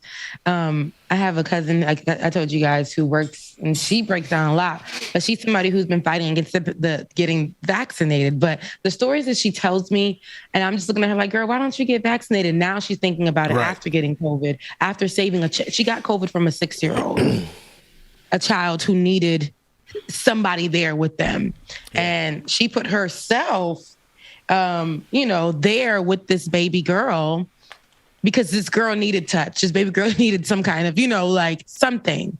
And she said she felt the moment that she got COVID right then and there from that little girl. But even in that moment, she's just like, we don't know if these kids are going to make it. We don't know. And I'm like, girl, you need to get vaccinated. But look, that's besides the point. But I'm like, just being in that environment, every single day, she's explained to me what she sees. I need people to understand. I remember when they were fighting, these dumb, stupid people were fighting for the country to be open, for their freedoms. And they stood in front of nurses in front of a hospital, and nurses trying to go get their work done. And they said, I need to go get my roots dyed. And then they stood with those trucks. Remember those F-150s that we play around, Rebecca plays around with?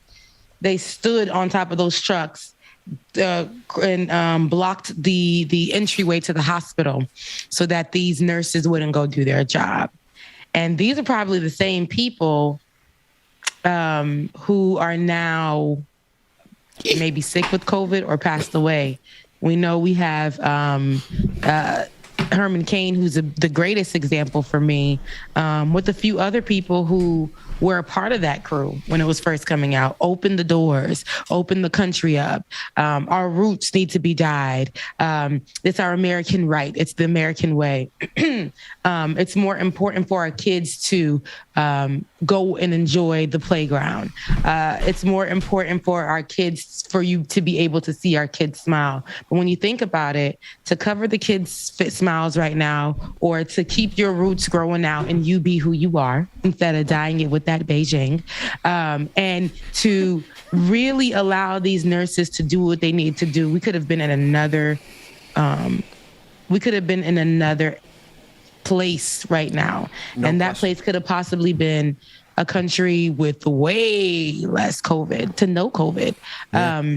Other countries have experienced that, and we just shout out to New Zealand on the ball. Yeah. Shout out to New Zealand and other countries that are handling it.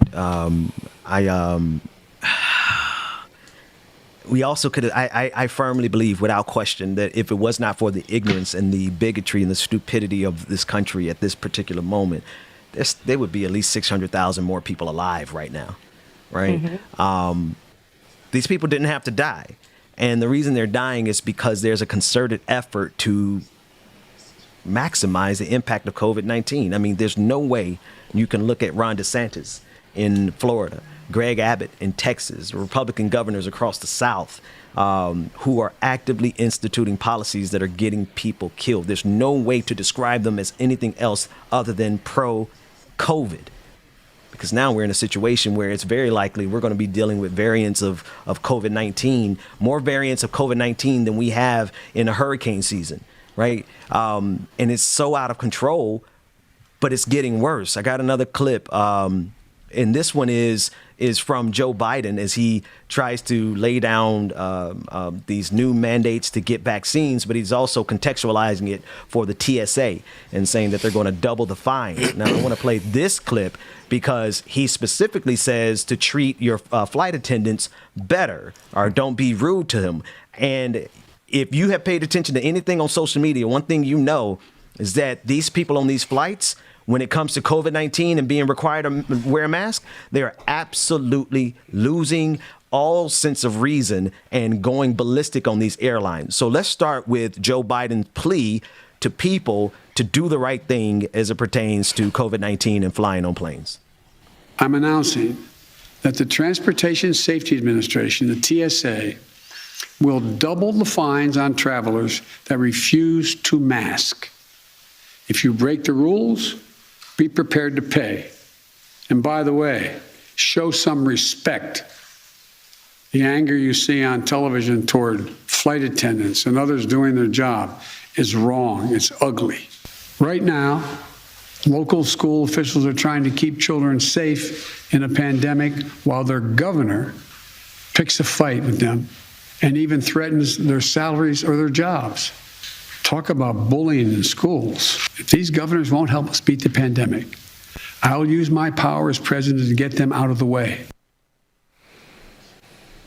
All right. And then I want to play next the response because, you know, Fox News absolutely went bat-ish crazy over Biden finally doing something to protect lives in COVID-19. Janine Pirro, the lead. Anyway, I was going to give so many ways of describing her. Just play the clip of this particular pundit.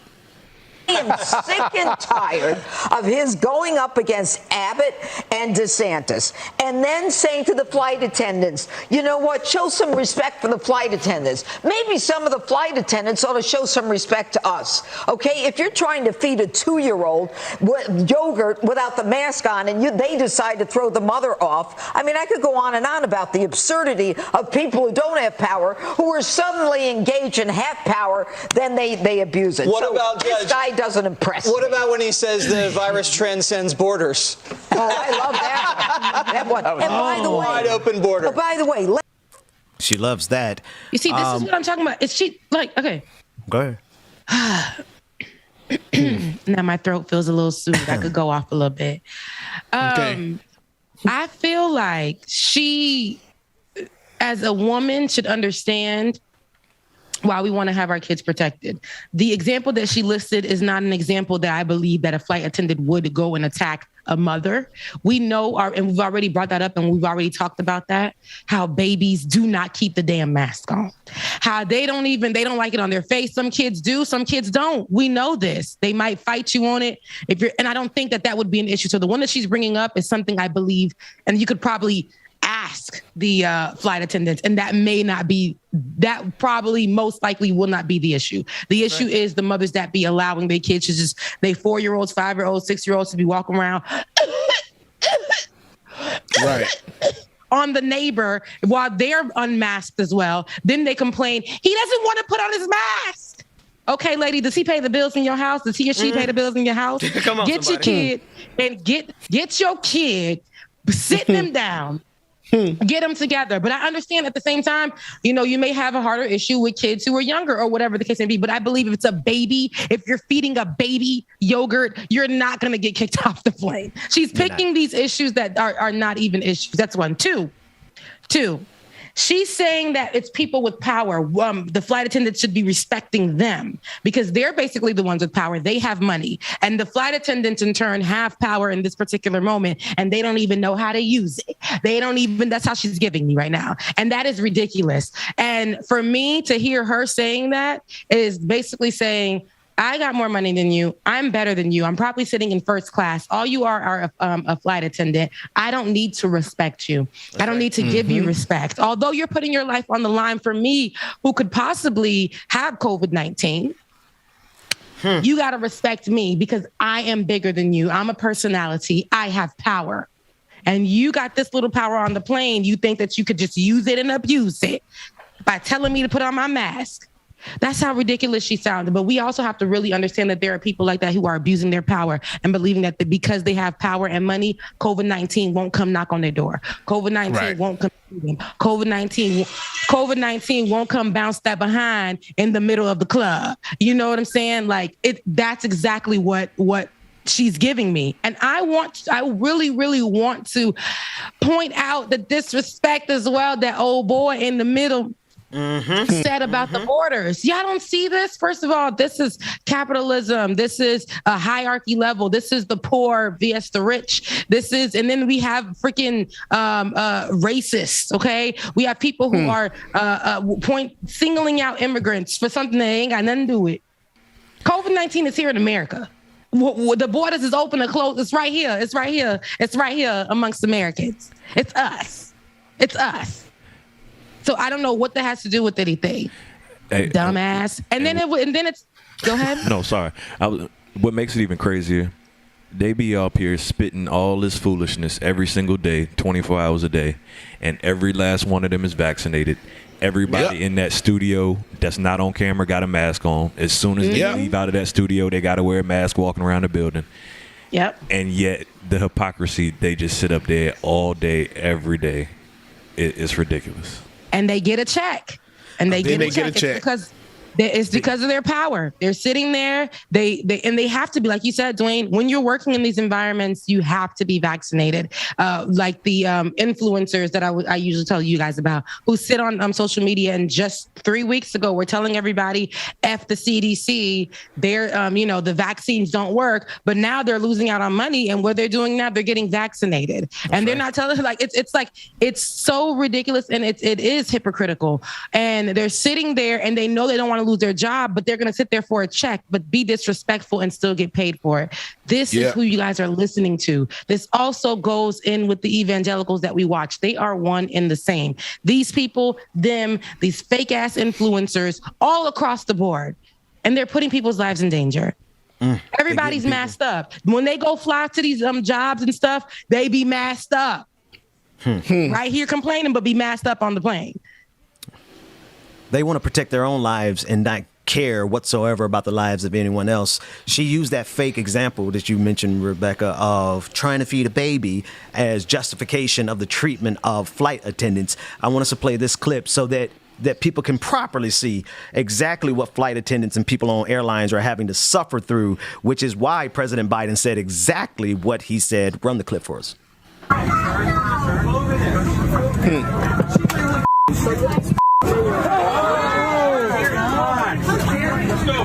How dare you, civil? That pillow dragged me on my nose. You made me wait 4 hours for this flight. Do you understand that? You made me wait 4 goddamn hours. You gave me one fucking warning. One warning. That's it. Put up the second he said something. I pulled it over my nose. Bullshit. No, give me my shit. Give me my shit. Give it to me and I'll move. Go get it. Tell me why my 5-year-old nuts is unbelievable. Bull. Okay, you're bullshit. And you give me one fucking warning. Okay, wait, was it make you feel better? Okay, my son. That is bullshit. You play out. Your nose is showing when you approach me. You know that? Your nose is showing when you approach me. Do whatever you want. Offer you to comply.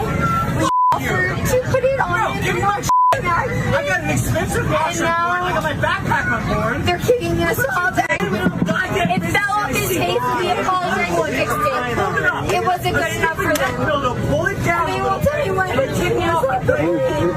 Seriously. That's all that happened. I'm sorry. We don't know what's happening. I don't know what's happening. They're yelling in white. Let it go viral. A whole lot. Bye. You're holding my shit hostage. Bye. Everyone I know is an attorney. I'm Bacardi. Popcorn, anyone? One morning, and I pulled it over my nose. I'm not the type of guy. I'm a vaccinated person. I respect all your rules. Every single one of them. I respect your rules. Okay? Talk to your You gave me manager. one f***ing warning because my neck pillow pulled it down. The wife came off unmasked. Anyway, The wife just came off unmasked. she came off unmasked because you guys are causing a f***ing scene. Turn around. Turn around. Face everybody, Frank. Face everybody, Frank. Go ahead. Turn around. See why you're the holding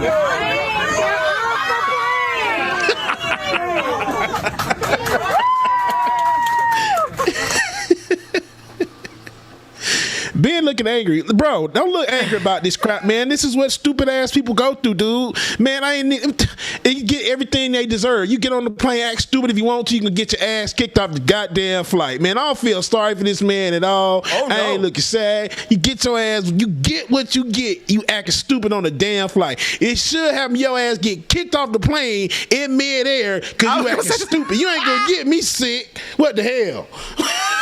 I was just thinking to myself, they should have kicked him off in mid-flight, but that would have taken everybody out. Right. Man, but listen, look at this man, right? Look at, like, he is in the this man want to fight. Right? Yeah. And so the whole idea that these people who are going up against flight attendants are so innocent. We saw last week they literally had to duct tape one of these people to their seats because they were so angry over having to wear a mask. And the flight attendant was fired because they did that. But God. They brought him back. Oh, they brought him back. Praise God for Jesus. Oh yeah, because they reviewed that. They said we just reviewed the policies with him, and they did suspend him without pay. But then they went back and changed that when they did it because they know that they were in the wrong for that. So they started paying him while he was off work, and I think he's been allowed to come back to work. Oh yeah, they don't want to play around with that. I would just sue. Right, and get Rebecca. my clients and then just not come back because y'all already stressing me out. I done did all of that. Tape the man to the seat in the name of United or whatever plane that was. Hello. And I did it for y'all over here on Frontier, Spirit, United. I had to name all those three because those are the shifty ones. But and here you guys go kicking me off without no pay. But when the media got a hold of it and the Twitter crew that had my back done ran them numbers up, all of a sudden y'all are like, well, we reviewed the policy. You should have reviewed it in the first place. I should have never been fired. Now, exactly. I would have sued them because I'm over here. Now, I'm really risking my life for this country. I don't even know what old boy could have had or whatever. And I had to duct tape him to make sure all 27 seats, because I don't know how much be on them planes, all 27 seats people were safe. And that is exactly what he should have been awarded a medal. You see what I'm saying? That's right. Because these people out here are really, really crazy. And I don't know what I would do if I was a flight. No, I do. I know.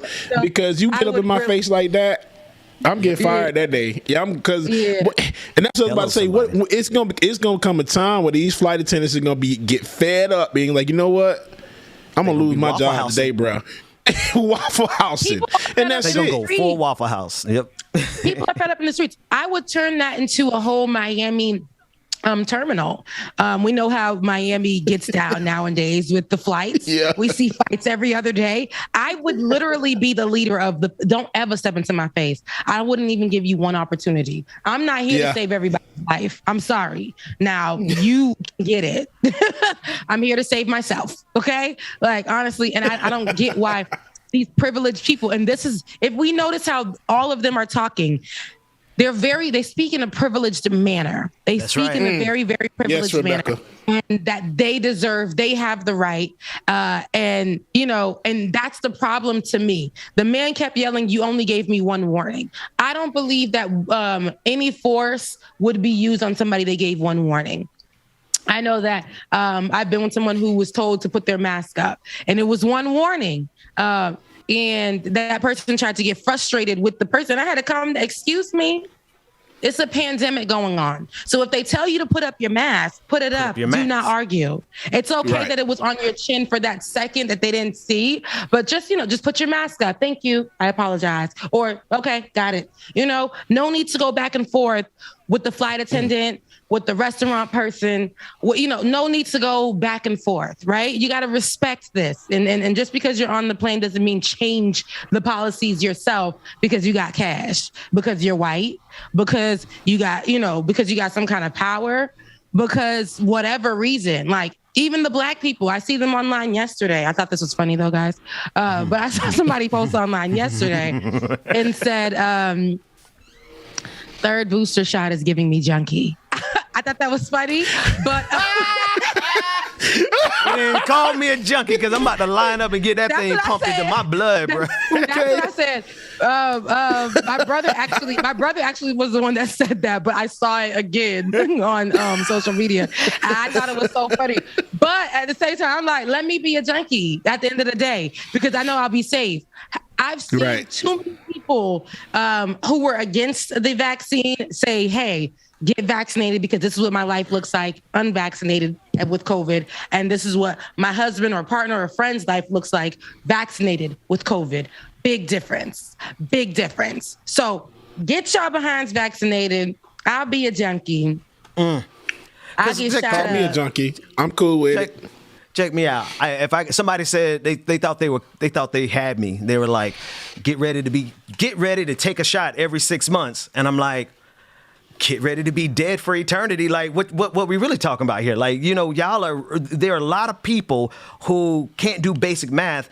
And I think it's intentionally, right? I'm not going to just rest on the idea that I think that they're stupid. I do think that they're stupid, but I think they're intentionally obtuse. I think they're doing it for the purposes of pushing their own agenda, right? There's so many people who are out there who are coming down on the side of those people on the airlines, their rights, their freedoms, and then coming down on the side of ivermectin and coming down on the side of hydroxychloroquine. All these, there are so many people around us right now who are doing everything they can to get people killed, and I wonder.